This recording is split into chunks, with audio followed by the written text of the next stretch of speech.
Bonjour les amis, Marc Maillot encore avec vous avec une méditation tirée d'un seul verset de la Bible dans le livre de la Genèse, premier chapitre, verset 27. Dieu a créé les hommes pour qu'ils soient son image. Il les créa hommes et femmes. Fin de citation. Et c'est ici encore une méditation très actuelle qui nous est proposée par nos frères John Stonestreet et Andrew Carrico de l'association chrétienne américaine Breakpoint. Il parle d'une nouvelle plateforme de médias sociaux qui a été lancée récemment avec le slogan, écoutez ça, « Bienvenue aux observateurs humains ». Fin de citation. En réalité, cette plateforme n'est pas conçue pour les humains. Il s'agit d'un réseau exclusivement réservé aux robots de réflexion dotés d'intelligence artificielle qui conversent entre eux sur la conscience, le sens de la vie. À ce jour, plus d'1 million d'humains ont accepté l'invitation à observer. Avouons qu'il est étrange de voir les humains devenir spectateurs de notre propre technologie qui s'interroge sur le sens de l'existence.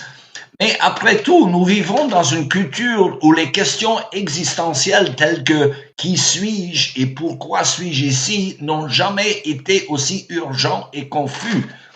Le philosophe allemand athée Nietzsche l'avait prédit dans son ouvrage dont le titre anglais est Parabole d'un fou. Lorsqu'une civilisation se détache de Dieu, elle a en quelque sorte détaché la terre de son soleil, déclarait le fou selon Nietzsche. Et sans Dieu, comme point de repère fixe pour l'identité, le sens et le but de la vie, l'humanité perd ses repères. Alors, libérée du soleil, pour ainsi dire, la seule alternative est que l'identité soit une construction personnelle. Voilà où nous en sommes. Nos profils sur des réseaux sociaux, nos pronoms élaborés et nos appartenances tribales prétendent tous définir qui nous sommes. La révolution des genres affirme que la biologie est insignifiante, mais que seuls les sentiments font autorité. Aujourd'hui, des intelligences artificielles créent leur propre réalité et débattent de l'existence, tandis que les humains observent impuissants. Alors, bien que chaque alternative promet que l'on puisse être qui l'on veut, aucune ne peut répondre à la question essentielle « Qui suis-je vraiment ?»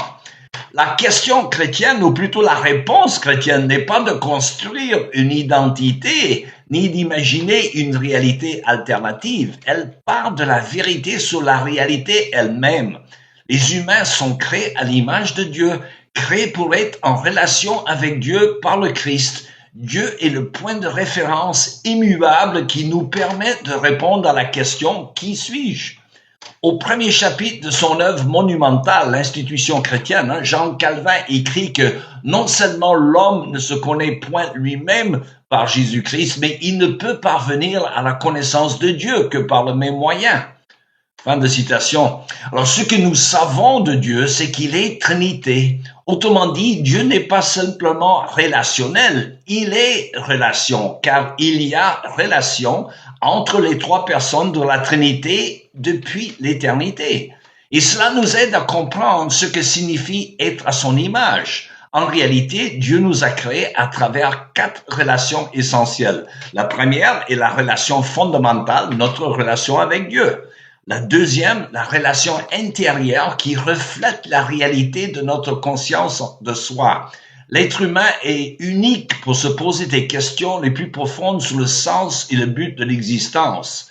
La troisième relation est notre relation avec les autres, créés à son image, notamment avec nos amis, nos voisins, notre communauté, notre mariage, notre famille et toute la société. Et enfin, la dernière relation est avec le reste de la création que nous sommes appelés à cultiver et à gérer pour la gloire de Dieu.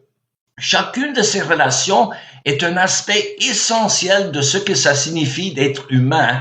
Elles sont tellement fondamentalement organisées autour de notre relation première avec Dieu. Sans Dieu, nous ne savons pas qui nous sommes ni comment vivre. Mais en Christ, ces relations sont restaurées. Être chrétien, ce n'est pas accepter une identité préconçue, c'est se réconcilier d'abord avec Dieu, puis avec le reste.